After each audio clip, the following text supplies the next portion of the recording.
Alors, bonjour chers auditeurs et téléspectateurs, et bienvenue sur les grandes voix francophones, la radio et télévision sur Internet. Et merci d'être toujours câblés, de nous suivre partout.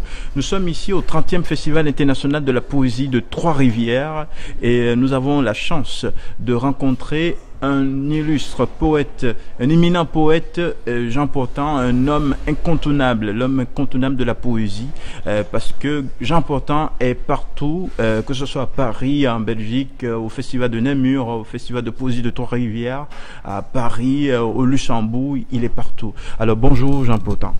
Bonjour. Bienvenue au 30e Festival international de la poésie. Est-ce que c'est la première fois que tu participes à cette rencontre ? Non, pas du tout, pas du tout. Je viens régulièrement, donc la première fois, j'avais oublié ça. C'est Denise des Hôtels qui me l'a rappelé. Là. Denise, la grande voix de la poésie du Québec, parce que c'est là que je l'ai rencontré pour la première fois. C'était en 91, donc je suis venu en 91. Ensuite, à des espaces très réguliers, je suis revenu, je crois que ça fait 5-6 fois maintenant. Et donc c'est comme si Gaston Bellemare m'avait donné une sorte d'abonnement, donc chaque fois que j'arrive, il poinçonne. Et donc je pense que c'était logique que je sois là aussi au 30e anniversaire. Alors, Jean Portant, au total, tu as publié combien de recueils de poésie ? Alors j'ai publié en tout une bonne quarantaine de livres, hein, donc de ça, les 3/4 sont de la poésie. Et le reste, c'est du roman, c'est du théâtre, c'est de l'essai. Donc j'ai un peu écrit tout ce qu'on peut écrire, puisque je pense que c'est ça qui fait ce que je suis, de ne pas séparer le monde strictement poétique du monde de l'écriture en général. Voilà. Donc il y a aussi, s'ajoute à cela tout un tas de traductions que je pense aussi que c'est de l'écriture et même mon écriture à moi, puisque le lecteur, quand il lit une traduction que j'ai faite, il lit ma langue et pas la langue du poète ou du romancier que j'ai traduit. Alors, que penses-tu de la poésie aujourd'hui ? Est-ce que on a besoin de est-ce que la poésie doit vivre toujours ? Est-ce qu'on doit toujours encourager les poètes, les jeunes à écrire ? Et pourquoi on doit encourager ? Je pense que je poserai pas la question comme ça. Donc la poésie existe, la poésie vit. Elle est née à un certain moment. Elle est peut-être née au moment où l'humanité a commencé à trouver la parole, puisque quand le premier humain a voulu mettre un nom sur l'arbre, sur la rivière, il a mis ce nom-là. Il a créé un mot. Et cette nécessité de créer est restée. Et si elle s'éteint un jour, l'humanité s'éteint aussi. Donc ce que fait le poème, ce que fait le poète, ce que fait l'écrivain en général, c'est de continuer comme ce premier homme qui a dit un quand il a vu un arbre, ou qui a dit un quand il a vu une rivière, et qui quand il n'avait plus une seule syllabe a dû mettre 2 syllabes ensemble, il a dit un pour un animal. Donc je pense que le poète fait exactement ça, c'est-à-dire qu'il crée la langue, qu'il continue à la créer. Si un jour ça devait s'arrêter, la chose qui fait que nous sommes humains s'arrêterait aussi.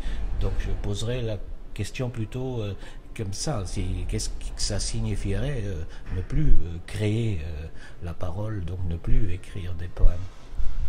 Ah oui, mais je suis tout à fait d'accord avec toi, mais aussi je pense à une chose, la poésie, dans un continent comme l'Afrique, on a besoin d'écrire, on a besoin de dire des poèmes pour sensibiliser, parce que nous vivons une instabilité. La poésie dans cette instabilité, quelle est la place de la poésie dans cette instabilité ? Je pense que le mot instabilité caractérise très bien l'époque. J'ai d'ailleurs en tête de placer mes écrits dorénavant sous cette étiquette.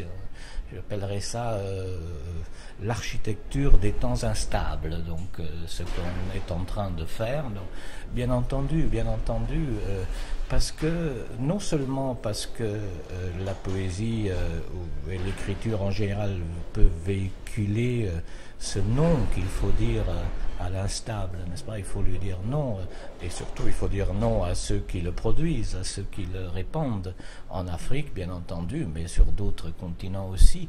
Mais il y a une chose peut-être plus fondamentale, c'est que cette instabilité, elle est en train aussi de faire taire la parole, ou du moins de sortir le sens, d'effacer le sens des mots. C'est-à-dire aujourd'hui nous utilisons les mots dans la publicité, dans les médias, un peu dans la politique, mais ces mots ne disent pas ce qu'ils sont censés dire. Quand quelqu'un dit « je veux la démocratie », on ne le croit pas, puisque ce mot est devenu vide, et parce que ce qu'il fait nous montre qu'il a vidé le mot de son sens. Donc je pense qu'en écrivant, le poète, l'écrivain, même s'il ne le voulait pas, il remet du sens dans les choses. C'est sa tâche, remettre du sens.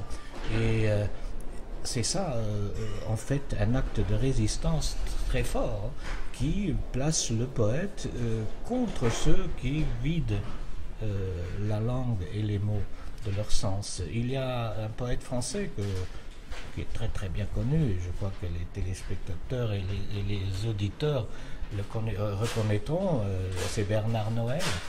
Bernard Noël a trouvé un mot pour dire cette vidange, cet évidage du sens. Il appelle ça la censure, mais il écrit avec un S. C'est-à-dire ce qu'est en train de faire la société un peu partout, c'est de vider de sens les mots. Et écrire de la poésie, c'est les remplir de sens. Donc les deux ne vont pas ensemble, c'est une lutte. Alors donc, que ce soit de la poésie engagée, que ce soit une poésie autre que ça, la poésie doit toujours vivre, on doit laisser la place à la poésie. La poésie est toujours engagée, même si elle ne dit pas je suis contre la guerre ou je suis contre ça, elle est toujours engagée pour la simple raison qu'elle met du sens et que les autres ne veulent pas encore mettre du sens. Donc elle est engagée, même si elle dit la terre est une orange bleue. Tout ça c'est de l'engagement, tout simplement parce que on redonne, on refait des images, on redonne des métaphores, on recrée de la langue. Alors, donc, et présentement, tu es ici à Trois-Rivières et tu repars très bientôt. Est-ce que tu as d'autres projets en vue dans le monde, dans la création? Oui, bon, déjà, quand je repars d'ici, j'arriverai à Paris, je reste seulement un jour et je vais à une rencontre très belle qui se fait dans le sud de la France, à Lourdes. Vous savez que Lourdes est connue pour pas mal de choses religieuses, mais il y a aussi une rencontre littéraire très importante qui s'appelle les Journées Magiques. Il y aura une vingtaine de poètes et d'écrivains d'ailleurs, pas seulement des poètes. Elle a ceci d'intéressant que cette rencontre invite 200 jeunes des concours généraux donc, qui seront là, et ça permettra une rencontre directe entre ces écrivains et ces jeunes. Puis à peine rentré à Paris de ça, je pars pour le Mexique où je vais participer à un certain nombre de festivals. Ça va mener jusqu'au 20 novembre. Et à partir de là, je vais m'enfermer pendant de longs mois dans une maison que j'ai en Normandie pour écrire. J'ai 2-3 projets en chantier et je voudrais les terminer. Alors, merci d'être venu à ce festival et merci de nous donner du temps parce qu'on t'écoute sur notre réseau, les Grandes Voix francophones, qui a pour but la promotion de la diversité culturelle et linguistique. On a eu la chance de faire des entrevues à des Croates, à des Luxembourgeois comme toi, Français, Luxembourgeois et d'autres encore. Merci d'être venu et on te souhaite un bon vent, un très bon festival. Si tu as un dernier mot pour ceux qui t'écoutent au Luxembourg, au Liban, en France, au Bénin ou au Burkina Faso. Le mot serait que il y a les poètes qui écrivent, ce serait bien qu'il y ait aussi des lecteurs qui lisent. C'est très beau. Merci beaucoup.